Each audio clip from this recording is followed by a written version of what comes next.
ఉంటారని చెప్పడానికి ఉండదు. ఇప్పుడు కడుపులో ఉన్నటువంటి ప్రాణి సంస్కరింపబడి ఆయన మీకు ఆనుకూల్యతతో మీ వంశాన్ని నాశనం చేసేవాడు కాకుండా వృద్ధిలోకి వచ్చేటటువంటి వాడై దీర్ఘాయుష్మంతుడై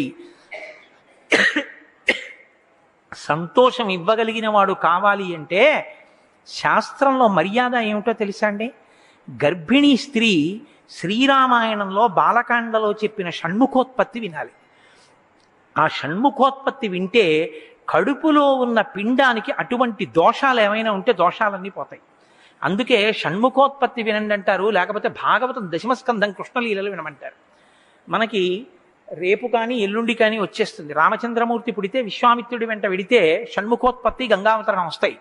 కాబట్టి ఇప్పుడు ముగ్గురికి పాయసం పంచిపెట్టిన తరువాత బ్రహ్మగారు పిలిచి, పార్వతీదేవి శాప కారణం చేత మీ భార్యల యందు మీకు సంతానం కలగరు, కాబట్టి మీరు వానరకాంతల యందు మీ తేజస్సు నిక్షేపించి అప్సరసల యందు మీ తేజస్సు నిక్షేపించి బలవంతులైనటువంటి పుత్రులు కలిగేటట్టుగా మీరు జాగ్రత్త తీసుకోండి అని చెప్పాడు. సర్వాస్త్ర గుణ సంపన్నాన్ అమృత ప్రాశనానివా.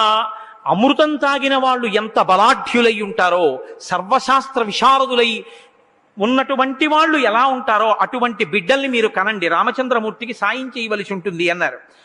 అప్సరస్సు చ ముఖ్యాసు గంధర్వీణాం తనూషు చ యక్ష పన్నగ కన్యాసు వృక్ష విద్యాధరీషు చ కిన్నిరీణాంచ గాత్రేషు వానరీణాం తనూషు చ సృజద్ధం హరిరూపేణ పుత్రాంస్తుల్య పరాక్రమాన్ పూర్వమేవ మయా సృష్టో జాంబవాన్ వృక్షపుంగవః జృంభమాణస్య సహసా మమ వక్త్రాదజాయత. ఆయన అన్నాడు, మీ భార్యల వలన సంతానం కలగదు కాబట్టి గంధర్వకాంతలు, యక్షకాంతలు, పన్నగకాంతలు, నాగకాంతలు, వృక్షకాంతలు, విద్యాధరకాంతలు, వానరకాంతలు, వీరి యందు మీ తేజస్సుని నిక్షేపించి మీతో సమానమైన బలం కలిగినటువంటి వానర వీరుల్ని సృష్టించండి. నేను ఇతపూర్వమే ఒకనకొకప్పుడు నా సభలో కూర్చుని ఆవులించాను. ఆవలించినప్పుడు నా నోటిలోంచి ఒక వానరం ఒకటి బయటికి దూకింది. ఆయనకి జాంబవంతుడని పేరు. అందుకే అన్ని విషయాలకి బ్రహ్మగారిని ఎలా సంప్రదిస్తారో శ్రీరామాయణంలో వానరులందరూ జాంబవంతుడిని సంప్రదిస్తుంటారు. అది అక్కడ పెద్ద తలకాయ, ఆయన కొడుకు ఇక్కడ పెద్ద తలకాయ. అందుకని జాంబవంతుడు పెద్దవాడు, మహా బలపరాక్రమాలు కలిగినటువంటి వాడు. ఒకానొకనాడు శ్రీ మహావిష్ణువు త్రివిక్రమ స్వరూపంతో భూమిని దానం బట్టి ఆయన ఇంతంతై వటుడింతయ్యి మరియుతానింతయ్య భోవీధిపై అంతైద అని అంత పెద్దవాడైపోయి ఈ భూమండలాన్ని, ఆ స్వర్గలోకాన్ని అంతటినీ ఆక్రమించేసినప్పుడు 21 పర్యాయములు ప్రదక్షిణం చేశాడు జాంబవంతుడు. అంతటి బలశాలి. కాబట్టి నా నోటి వెంట జాంబవంతుడు పుట్టాడు, మీరు కూడా సృష్టించండి అన్నాడు. వానరేంద్రం మహేంద్రాభం ఇంద్రో వాలినమూర్జితం సుగ్రీవం జనయామాస తపన తపతాంబరః. ఇంద్రుని యొక్క అంశతో వాలి పుట్టాడు.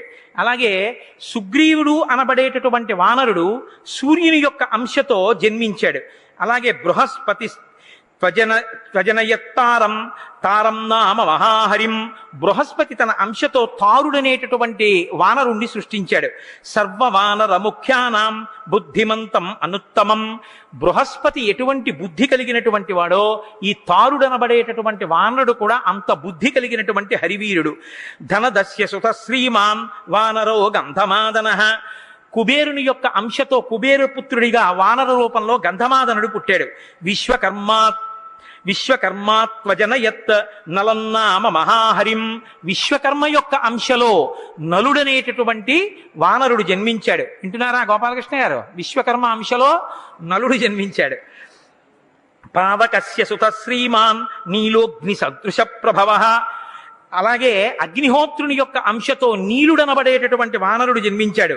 తేజసాయశసా వీర్యాత్ అత్యరిచ్యత వానరాత్. అపారమైనటువంటి తేజస్సు, వీర్యవంతులైనటువంటి వానరుల్ని సృజించారు. రూపద్రవిణ సంపన్నౌ అశ్వినౌ రూపసమ్మతౌ మైందంచ ద్వివిధంచైవ జనయామాసతు స్వయం. చాలా రూపవంతులైనటువంటి తేజస్సు కలిగినటువంటి అశ్వినీ దేవతలు మైందుడు, ద్వివిధుడు అనబడేటటువంటి 2 వానరుల్ని సృష్టించారు. వరుణో జనయామాస సుషీణం వానరర్షభం. వరుణుడు సుషేణుడు అనబడేటటువంటి వానరుణ్ణి సృష్టించాడు. శరభం జనయామాస పర్జన్యస్తు మహాబలం. అలాగే పర్జన్యుడు ఒక వానరకాంతయందు తన తేజస్సుని నిక్షేపించి శరభుడు అనబడేటటువంటి వానరుణ్ణి సృజించాడు. మారుతస్యాత్మజ శ్రీమాన్ హనుమాన్ నామవీర్యవాన్ వజ్ర సంహననోపేతో వైనతేయ సమోజవే సర్వవానర ముఖ్యేషు బుద్ధిమాన్ బలవానపి. వాయుదేవుని యొక్క అంశతో అందరు వానరులలోనూ కూడా బలాఢ్యుడైనటువంటి వాడు, గొప్ప బుద్ధిబలం కలిగినటువంటి వాడు, మహాత్ముడైనటువంటి వాడు, రామచంద్రమూర్తి యందు అపారమైనటువంటి భక్తి కలిగిన వాడు, ఎవరిని స్మరించినంత మాత్రం చేత బుద్ధి వాగ్బలము ఆరోగ్యము కలుగుతాయో అంతటి తేజస్సంపన్నుడైనటువంటి శ్రీ హనుమ జనించారు. కాబట్టి వాయుదేవుని యొక్క అంశతో వచ్చినటువంటి వాడు హనుమంతుడు. ఇలా ఈ వానర వీరులందరూ సృజింపబడ్డారు. వీళ్ళు ఎంతటి బలం కలిగిన వారంటే, వీరు కాక ఇతర అంశాలతో వచ్చినటువంటి వాళ్ళు కొన్ని కోట్ల వానరములు సృజింపబడ్డాయి. ఈ వానరములన్నీ కూడా తమ కాళ్ల చేత తాటించి ఈ భూమిని అతలాకుతలం చెయ్యగలవు, సముద్రాన్ని కల్లోలం చెయ్యగలవు. ఇవి 100 యోజనముల సముద్రాన్ని గడచి వెళ్ళిపోగలవు, ఆకాశంలోకి ఎగిరి మేఘాల్ని పట్టుకోగలవు, అరణ్యాల్లో ఏనుగుల్ని అవలీలగా పట్టుకుని గిరగిరా తిప్పి విసిరేయగలవు, క్రూర మృగాల్ని చేతితో మర్దించగలవు, పెద్ద పెద్ద వృక్షాల్ని పెకలించగలవు, పెద్ద పెద్ద శిలల్ని పర్వతాల్ని ఊపి కదిపి పైకెత్తి విసరగలవు. గోళ్లతోటి, తమ తొడలతోటి, పాదాలతోటి, చేతులతోటి, మోచేతులతోటి గుద్ది కుమ్మి కరిచి యుద్ధం చెయ్యగలవు. సమస్త అస్త్ర శస్త్రములు వాటికి తెలుసు, వాటి ఉపసంహారం వాటికి తెలుసు. అవి గాలిలో తిరగగలవు, నీటిలో తిరగగలవు, భూమి మీద తిరగగలవు. అంత అపారమైనటువంటి మనోజవం, తేజస్సు, శక్తి కలిగినటువంటి కొన్ని కోట్ల వానరములను దేవతలందరూ సృజించారు. కాబట్టి వానరులందరూ రామచంద్రమూర్తికి సాయం చెయ్యడం కోసమని ఈ భూమండలం మీద ప్రభవించారు. పాయస పాత్రని తీసుకుని తన భార్యలకి ఆ పాయసాన్ని పంచిపెట్టిన దశరథ మహారాజు గారు యజ్ఞం పూర్తయిపోయిన తర్వాత ఎప్పుడెప్పుడు ఇంకా తన భార్యల వలన తనకి పుత్రోదయం జరుగుతుందా అని ఎదురు చూస్తున్నారు. శ్రీమతాం గచ్చతాం తేషాం స్వపురాణి పురాత్తతః బలాని రాజ్ఞాం శుభ్రాణి ప్రహృష్టాని చకాసిరే. దశరథ మహారాజు గారు యజ్ఞానికి వచ్చిన వాళ్ళందరికీ ఇచ్చిన విలువైనటువంటి వస్త్రాల్ని తాము ధరించి ఆ హారములను వేసుకుని సంతోషంగా వచ్చినటువంటి అతిథులందరూ తిరిగి రథాలెక్కి వెళ్ళిపోతున్నారు. గతేషు పృథివీశేషు రాజా దశరథస్తదా ప్రవివేశ పురీం శ్రీమాన్ పురస్కృత్య ద్విజోత్తమాన్. బ్రాహ్మణులను ముందుంచుకుని దశరథ మహారాజు గారు కూడా యజ్ఞం పూర్తి చేసి తన అంతఃపురానికి వెళ్ళిపోయాడు. తనతో పాటు శాంత ఋష్యశృంగుల్ని తీసుకెళ్లాడు. ఆయన దగ్గర అంతఃపురంలో కొంతకాలం ఉన్నారు.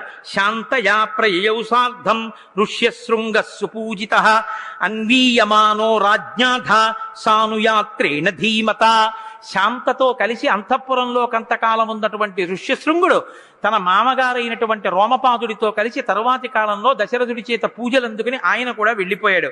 తతో యజ్ఞే సమాప్తే తు ఋతూనాం షట్ సమత్యయుః తతశ్చద్వాదశే మాసే చైత్రే నవమికే తిథౌ నక్షత్రేదితి దైవత్యే సోచ్ఛ సంస్థేషు పంచషు గ్రహేషు కర్కటే లగ్నే వాక్పతాం బిందునా సహ ప్రోద్యమానే జగన్నాథం సర్వలోక నమస్కృతం.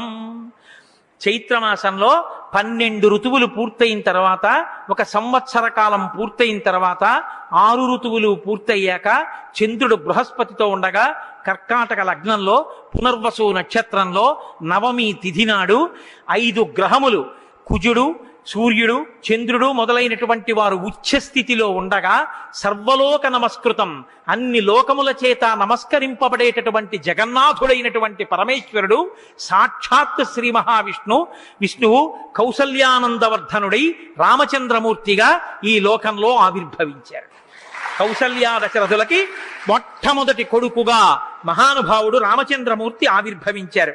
కౌసల్యాజనయద్రామం సర్వలక్షణ సంయుతం విష్ణోరర్ధం మహాభాగం పుత్రం ఐక్ష్వాకువర్ధనం. ఇక్ష్వాకు వంశమంతా తరించిపోయేటట్టుగా ఆ రామచంద్రమూర్తి ఈ లోకంలో ఆవిర్భవించగానే దేవతలందరూ కూడా దుందుబులు మ్రోగించారు. అదిగో దేవదుందుబులు మ్రోగినట్టే దేవాలయంలో దుందుబులు మ్రోగుతున్నాయి. మంగళధ్వనులు చేశారు.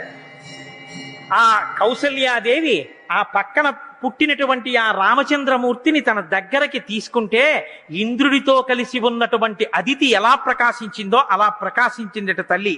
కౌసల్యా సుజువేతేన పుత్రేణ అమిత తేజస యథా వరేణ దేవానాం అదితిర్వజ్రపాణిన భరతో నామ కైకేయ్యాం జజ్ఞే సత్యపరాక్రమః సాక్షాత్ విష్ణోశ్చతుర్థాంశః సర్వైః సముదితో గుణైః. కైకేయి భరతుడు అనబడేటటువంటి పేరు ఉంచబడవలసినటువంటి కుమారుణ్ణి రామచంద్రమూర్తి తరువాతి బిడ్డగా ప్రసవించింది. కాబట్టి రామచంద్రమూర్తి తర్వాత పుట్టినటువంటి వాడు భరతుడు. అధ లక్ష్మణ శత్రుఘ్నౌ సుమిత్రా జనయచ్యుతౌ వీరౌ సర్వాస్త్రకుశలౌ విష్ణోరద్ధ సమన్వితౌ.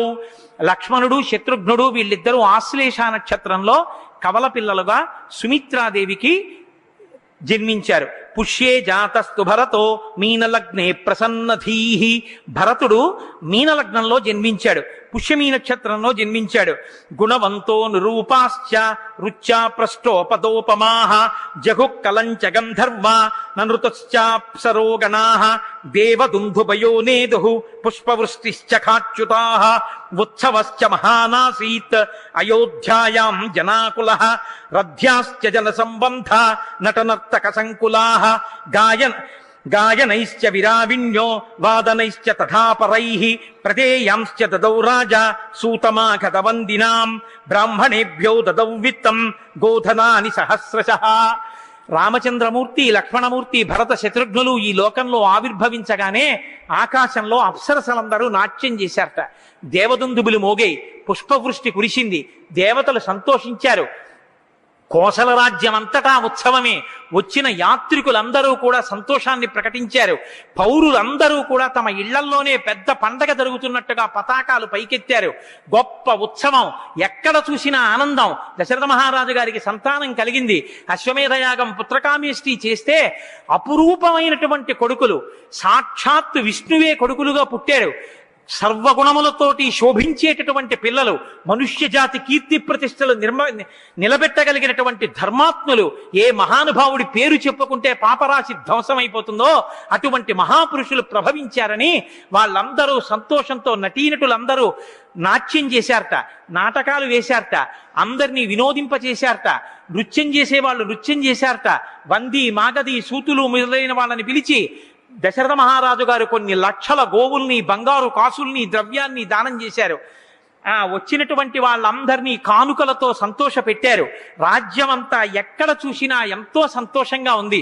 11వ రోజు పూర్తయింది, పురిటిమైల తీరిన తరువాత ఆ పుట్టినటువంటి నలుగురు పిల్లలకి పేర్లు పెట్టమని దశరథ మహారాజు గారు కులగురువైనటువంటి వాడు, పురోహితుడైనటువంటి వాడు వశిష్ఠ మహర్షిని అభ్యర్థించారు. పెడితే తాతగారు పెట్టాలి, లేకపోతే గురువు గారు పెట్టాలి. అంతేకాని లేక పుట్టారని పేర్లు దశరథ మహారాజు గారు పెట్టుకోలేదు, గురువు గారిని పెట్టమన్నారు. ఈ లోకానికి వశిష్ఠ మహర్షి ఇక్ష్వాకు వంశానికి పౌరోహిత్యం చేసి మనకిచ్చిన కానుక రామనామం. అందుకని ఆ నామాన్ని చెప్పుకుంటే రాబో తరాలన్నీ మనుష్య జాతి తరిస్తుందని ఒక ఒత్తు లేకుండా అష్టాక్షరీ మహామంత్రంలోంచి ఒక బీజాక్షరాన్ని, పంచాక్షరీ మహామంత్రంలోంచి ఒక బీజాక్షరాన్ని, ఏ 2 బీజాక్షరాలు లేకపోతే ఆ మంత్రాలకు అర్థమే ఉండదో అటువంటి బీజాక్షరాల్ని తీసుకుని అగ్ని బీజం ఒకటి, అమృత బీజం ఒకటి, ఆ రెండిటినీ కలిపి రామ అని నామకరణం చేశారు. కాబట్టి జ్యేష్ఠం రామం మహాత్మానం భరతం కైకయీసుతం సౌమిత్రిం లక్ష్మణమితి శత్రుఘ్నం అపరం తథా.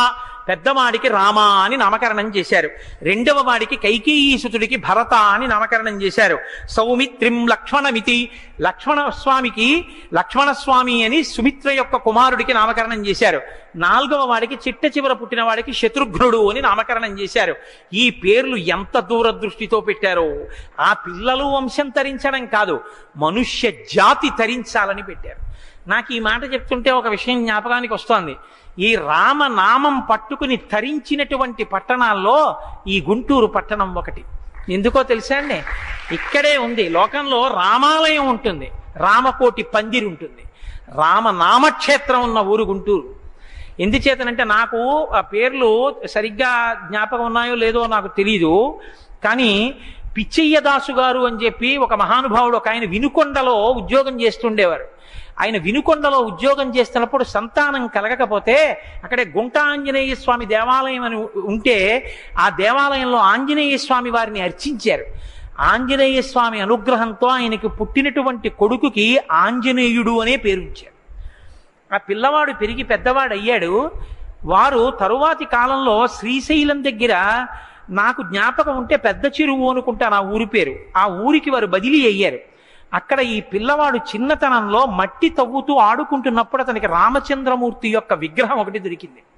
ఆ దారు విగ్రహాన్నే తర్వాతి కాలంలో తీసుకొచ్చి మార్చి ఎక్కడ తండ్రి పిచ్చయ్యదాసు గారు ఉన్నారో అక్కడే ఇంట్లో గోడలో గూడు కట్టి ఆ గూట్లో రామచంద్రమూర్తి విగ్రహాన్ని పెట్టి ఆరాధించి తరించారు ఆంజనేయులు గారు. ఆ మహానుభావుడు తనకి పెళ్ళవుతుంటే, నాకు పెళ్ళవుతున్నప్పుడు మామిడి తోరణాలు కూడా కట్టద్దు అని చెప్పి రామనామం రాసినటువంటి తోరణాలు తన ఈ పెళ్లి పందిరంతా కట్టించుకున్నారు.